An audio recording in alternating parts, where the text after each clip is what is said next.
Закъсня ли според вас посещението на българската делегация в Киев и срещата на Петков и Зеленски? Не мога да кажа, че е закъсняла, и да се дава подобна оценка винаги е опасно, поради простата причина, че тя е главно манипулативна. Да си смисъл по този начин се внушава, че нещо можело друго да бъде направено. Аз мисля, че това, че нашия премиер посети Украйна и то толкова градивно, толкова успешно и толкова конструктивно, е всъщност това, което е от значение. В този смисъл на думата по-добре е да се случи успешно, да се случи конструктивно и да произлязат от него реални резултати, отколкото да разсъждаваме дали е можело да се случи в сряда или във вторник, защото подобни разговори, как да ви кажа, пак ще повторя, обикновено навеждат хората на несъществуващи проблеми. Важното е, че срещата се състоя, тя се състоя много успешно. Радваме се от Демократична България, че бяхме част от делегацията и е изключително важно да можем ние като граждани на Република България да се свържем физически с този конфликт посредством ръководителите на изпълнителната власт, представители на Народното събрание, които да отидат от името на българските граждани и физически да могат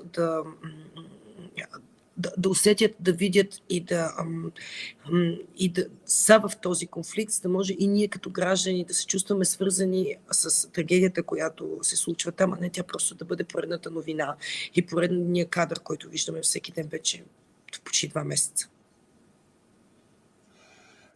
Вие сте известна като свободно мислеща жена. Какво е вашето мнение за съдбата на хилядите жени и деца в Украйна, които в момента се намират под ударите на сатрапа Путин? Освен хуманитарната помощ, България трябва ли да изпрати и военно-техническа такава в Украйна? Последните седмици имах възможност да разговарям с много жени, избягали от войната и дошли тук, оставили мъжете си в Украйна. Искам да ви кажа, че това е сърцераздирателен разказ, който дори не съм си позволявала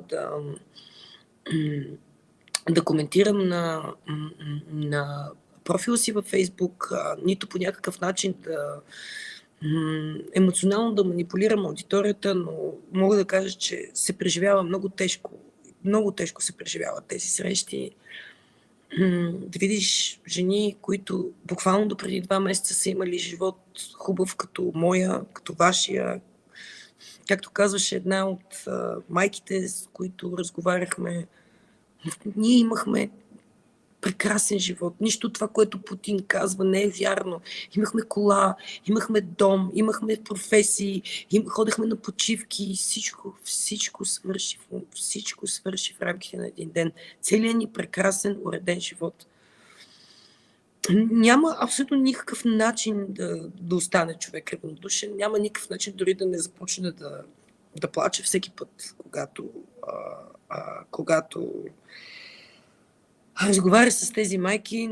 Аз съм майка на 3 деца и в тази връзка за мен е абсолютно безспорно, че България трябва да окаже всякаква помощ. Защото тук не става въпрос да делиме помощта на хуманитарна или на военна помощ.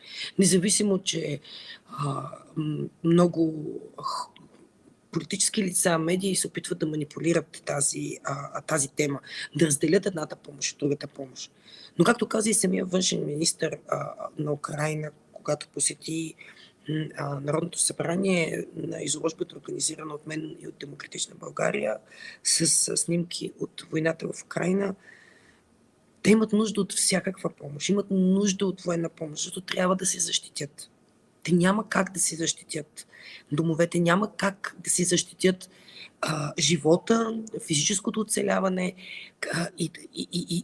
и възможността да се възползват от хуманитарната помощ. Трябва да си жив, за да можеш да се възползваш от хуманитарната помощ, която ти се предоставя. И това е и единственият начин да защитиш земята си, защото те не излизат извън границата на Украйна. Те не отиват да нападат друга държава.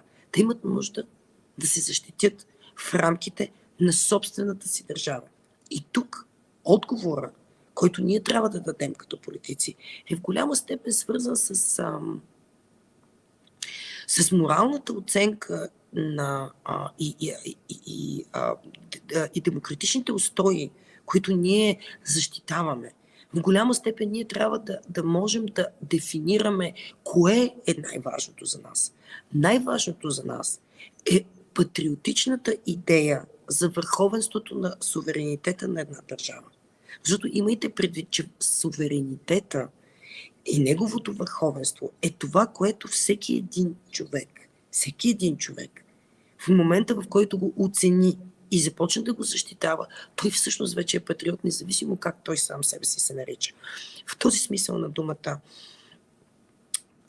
да подкрепим Украйна в нейната борба за защита на нейния суверенитет по всички възможни начини, в рамките на нейната територия, за нейната земя и за всичко това, което тя има като независима държава, е проява на патриотизъм, и то на български патриотизъм, защото ако ние изповядваме същата философия за собствената си държава, ако ние изповядваме същата философия за границите, за върховенството на суверенитета на българската държава и за всичко, което България въобще представлява, ние няма да имаме никакъв проблем да пренесем тази философия за всяка една свободна държава, която защитава собствения си суверенитет.